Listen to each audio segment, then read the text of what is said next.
Hey, j'espère que vous allez bien, en tout cas moi ça va. Donc aujourd'hui je reviens dans une nouvelle vidéo qui a été très demandée et que je vous avais promis de faire depuis déjà un bout de temps. Au début je savais pas trop comment j'allais la tourner, j'ai beaucoup réfléchi quand est-ce que j'allais la faire, etc. Donc en fait ce que je vais faire c'est que je vais tourner cette vidéo en story time parce qu'un story time c'est tu racontes un moment de ta vie, etc., etc. Ça peut être un moment joyeux, un moment triste, un moment horrible, enfin bref, un story time quoi. Ah, donc si ça vous intéresse, je vous laisse avec la suite. Et désolée si je dis beaucoup de donc en fait, etc. Tous ces mots là, parce que je vais ressasser tous les souvenirs et à force de beaucoup parler aussi, je vais un peu hésiter, enfin je vais un peu radoter, etc. Donc voilà. Donc j'ai tout noté sur mon téléphone parce que autrement je vais m'emmêler les pinceaux. Alors, c'est parti. Alors tout d'abord, qu'est-ce que j'ai eu comme cancer? Donc en fait c'est un cancer, enfin c'est une maladie qu'on peut considérer comme un cancer. C'est le lymphome de Hodgkin. Je vous marque là. En gros c'est le cancer des glandes lymphatiques, donc pour être plus clair c'est le cancer des ganglions. C'est super compliqué à prononcer. Des ganglions, donc ça va du cou jusqu'au bas-ventre. Donc moi j'en avais beaucoup dans le cou, derrière la horte du cœur. Et je crois que c'est tout. Enfin, vu qu'on a pris mon cancer assez tôt, ça n'a pas eu trop le temps de se développer partout. Enfin, voilà. Franchement si vous voulez plus de détails, genre les symptômes, comment on découvre cette maladie, etc. Enfin tous les détails sur ce cancer, je mettrai le lien d'un article dans la barre d'infos, enfin je vous mets le lien. Alors comment j'ai découvert ma maladie? Donc il y a un peu plus d'un an, enfin on était le 31 mars précisément, non, le 1er avril précisément, je suis allée chez le médecin parce que on avait vu que j'avais des grosses boules dans le cou, enfin, c'était assez bizarre et c'était tout dur. Et donc avec ma mère on est allé chez le médecin parce que ça nous inquiétait pas mal. Il m'a ausculté et il m'a dit que c'était assez gros. Donc déjà il nous a fait stresser, un truc de dingue. Il nous a dit que c'était assez gros, qu'il fallait faire une échographie d'urgence donc dans une ville à 1 heure de chez moi. Enfin bref, c'était la grosse panique. Je suis allée faire l'échographie et dans l'échographie on a vu que j'avais trois énormes ganglions dans la gorge. Enfin, en gros, j'avais des ganglions gros comme ça, enfin la taille d'un œuf dans le cou. Enfin, c'était juste énorme. Du coup, vu qu'ils ont trouvé qu'il y en avait trop, que c'était beaucoup trop gros, du coup ils m'ont dit va faire une biopsie, on sera plus sûr après. Normalement les résultats d'une biopsie c'est genre 10-15 jours après la biopsie. Parce que moi, les résultats, ils étaient positifs, du coup ça a mis 4 jours. J'ai eu les résultats en 4 jours. Le lundi, le docteur appelle ma mère et il lui dit « Oui madame, la biopsie est positive. » Alors oui, positive, ça veut dire quoi monsieur? Et il a dit bah, « Je peux pas vous le dire au téléphone. » J'étais en train de manger et là, l'ascenseur, je vous dis pas, j'avais tous les sentiments qu'on peut avoir. J'étais en train de transpirer, j'avais des sueurs froides, je tremblais, je pleurais, j'avais envie de vomir, j'avais plus faim. Bref, dans ma tête c'était juste la guerre quoi. C'était... Oh, je peux même pas vous dire vraiment comment j'étais, dans l'état que j'étais à ce moment-là. Mais ce que je peux vous dire, c'est que j'ai compris tout de suite. Du coup, le soir, à 17h, on avait rendez-vous avec le médecin dans son cabinet pour qu'il nous explique plus précisément, parce qu'il voulait pas nous le dire au téléphone. Et il nous a expliqué petit à petit, tout doucement, gentiment, exactement ce que j'avais. Donc que j'avais une maladie qui se caractérisait dans la famille des cancers, que j'allais avoir de la chimio, que j'allais perdre mes cheveux, que je devais arrêter le sport, que j'allais me faire opérer dans 5 jours précisément. Il avait tout programmé et il me disait ça comme ça quoi. Et moi, je faisais de la gymnastique, du trampoline, du snow, j'avais les cheveux longs jusque là quoi. Et comme ça, du jour au lendemain, on va te dire tu vas perdre tes cheveux, tes cils, tes sourcils, tu dois faire ci, ça, tu dois arrêter ci, ça. Et j'avais 14 ans moi personnellement. Un chamboulement total quoi. C'était horrible. Enfin bref, je ressors du cabinet avec mes parents, je sais pas. En fait, je pleurais, mais en moi, j'avais la rage, j'avais la niaque, j'avais pas envie que cette maladie de merde, elle me pourrisse la vie quoi. J'avais envie, en fait, je savais que du début jusqu'à la fin, j'allais me battre, j'allais sourire, j'allais pas me laisser abattre sur mon sort en fait. Et ça m'a énormément aidée durant les 4 mois de traitement que j'ai eu. En fait, il faut savoir que le soutien de sa famille, de ses amis et le moral positif, c'est 80% de la guérison.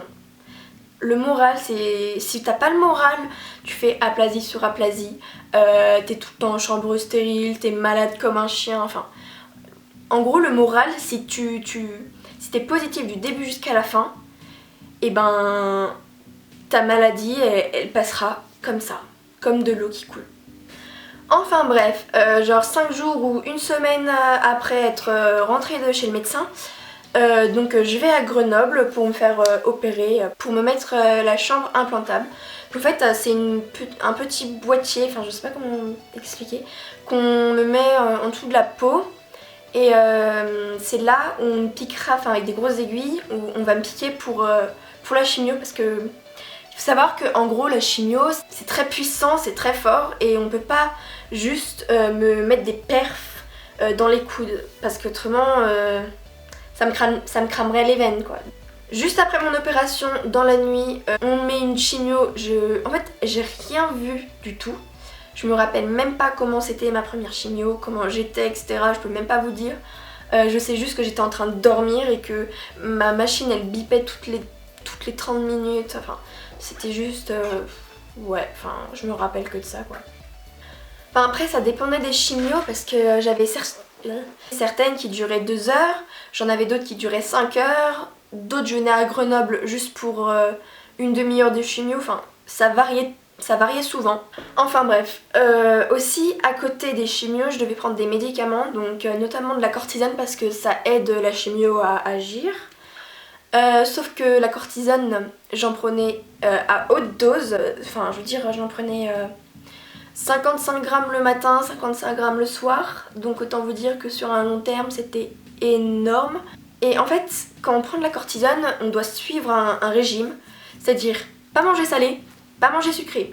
Autant vous dire qu'il y a du sel et du sucre dans tous les aliments que je connais. C'était dur de résister aux chips, les gâteaux, le chocolat, le Nutella, je ne pouvais pas, c'était trop sucré. Enfin bref, mais bon, je m'y suis fait et avec cette habitude, bah, maintenant je ne mange plus salé. Donc voilà, un bon point. J'avais d'autres médicaments aussi à prendre contre les nausées, le vomissement et tout ce qui était effet secondaire sur les muscles parce que j'avais mal aux muscles souvent, aux articulations. Souvent j'avais des remontées acides, enfin c'était pas vraiment des remontées mais j'avais tout le temps l'impression d'être acide là dans l'œsophage. C'était horrible, donc du coup ça j'avais des petites granules. J'avais d'autres médicaments pour les bactéries, pour pas que je tombe malade, enfin j'avais trop de médicaments, je m'en rappelle même plus de tout ce que j'avais tellement que j'en avais, c'était... Ah oui, aussi. Oh, il y a mon chien. Regardez mon chien comme il est beau. Oh, t'es trop chou. Allez, va. J'ai balancé mon chien. Bref. Donc je disais, aussi la chimio ça crée beaucoup d'effets secondaires. Donc déjà la perte des cheveux, ça a été le pire de tous. En tant que fille, j'avais les cheveux hyper longs. Voilà, enfin mes cheveux c'était toute ma vie comme la plupart des filles, j'en prenais soin tout le temps, enfin c'était... Voilà, c'était mes cheveux, mes petits bébés quoi. Et en une semaine à peine, tous mes cheveux tombaient, enfin c'était... Oh, c'était horrible ça. J'avais aussi, donc comme j'ai dit, des douleurs musculaires mais vraiment atroces. J'avais des crampes tout le temps, mais j'avais même des crampes au pouce hein, pour vous dire. Hein. Les articulations me faisaient hyper mal. Qu'est-ce que j'avais d'autre? Les remontées acides, enfin j'avais trop d'effets secondaires. J'avais pas tout ce qui était nausées, vomissements, etc. Moi en même temps je prenais les médicaments qui empêchaient cela, mais enfin j'avais pas vraiment de nausées, voilà, un truc comme ça. Par contre aussi en effet secondaire, j'avais l'odorat qui changeait. Par exemple une odeur que j'aimais bien avant, et quand j'étais en chimio je ne pouvais pas la sentir. Ah oui aussi j'avais pas que des effets secondaires, j'avais aussi des effets sur le moral. Alors le moral, donc comme j'ai dit je suis restée positive de A à Z, mais ça c'était que quand j'étais devant des personnes. Je me suis jamais plaint. J'ai jamais pleuré devant mes parents, devant... Enfin voilà, j'ai jamais vraiment pleuré, à part à la fin parce que j'en avais marre, je disais que j'en avais marre. Mais jamais je me suis plaint, jamais j'ai pleuré, jamais je me suis apitoyée sur mon sort, enfin... Et franchement ça a été une bonne leçon de morale pour tous ceux que je connaissais. Par contre, je pleurais le soir en cachette, enfin quand j'étais dans mon lit, je pleurais parce que des fois j'avais mal. Il y avait une question que je me posais tout le temps, c'était pourquoi moi? Pourquoi pas ma soeur? Pourquoi pas mon père? Pourquoi pas mes copines? Je sais que des fois je me disais ouais pourquoi c'est tombé sur moi et pas ma soeur. Je savais que c'était méchant ce que je disais, mais je me posais vraiment la question. En fait c'est tombé sur moi, mais cette maladie là c'est du hasard, c'est du pur hasard. C'est un dysfonctionnement des globules blancs et c'est du pur hasard. Ça veut dire que ça peut arriver à moi comme à n'importe qui dans le monde, mais c'est tombé sur moi, voilà. Et moi je ne savais pas pourquoi c'était tombé sur moi. Je reniais en fait à chaque fois. J'acceptais, j'avais un cancer, mais à la fois je reniais ça. Enfin bref, tout ça c'est du passé parce que maintenant ça fait 1 an que tout ça est arrivé et j'ai arrêté les chimios le 3 août. Donc depuis le 3 août je suis en rémission et je suis trop contente. Dans la maladie il n'y a pas que des trucs négatifs, il y a aussi beaucoup de choses positives parce que maintenant je suis partie d'une association d'enfants malades, on fait beaucoup de projets. Par exemple je suis allée réaliser un rêve d'enfant malade, je suis allée à Paris avec l'association, maintenant je vais aller dans un zoo, nourrir les animaux, soigner les animaux, enfin c'est vraiment un truc de dingue. Bon, c'est sûr j'aurais aimé ne pas avoir tout ce que j'ai eu. Puis je relativise un peu parce que maintenant mes cheveux ils poussent, j'ai des cils, des sourcils, alors qu'il y a à peine 6 mois j'en avais plus du tout. Enfin vraiment faut relativiser dans ces moments là. Et puis aussi je suis contente d'en faire une vidéo, de pouvoir en parler à des gens que je connais pas, de partager mon histoire. Mais je sais que il y a d'autres personnes qui ont des cancers beaucoup plus graves. Il y a des personnes qui en meurent malheureusement. D'autres personnes ils en sortent mais ils ont énormément souffert et ils ont passé beaucoup de temps à l'hôpital. Or moi ce n'était pas le cas parce que je rentrais après toutes mes chimios. Aussi très important, j'en profite, si vous pouvez faire des dons pour les personnes qui sont, enfin pour les hôpitaux, les enfants malades etc. En donnant par exemple, je sais pas moi, 50 centimes dans les petites maisons. Vous savez à McDonald's, il y a vers les caisses, il y a des petites maisons, enfin des petites tirelires. Et c'est des maisons McDonald's en fait, qui accueillent les parents d'enfants malades, où ils peuvent dormir, ils sont logés, nourris, etc. Et franchement ces maisons c'est top. Donc si vous pouvez faire des dons, ça serait tellement sympa.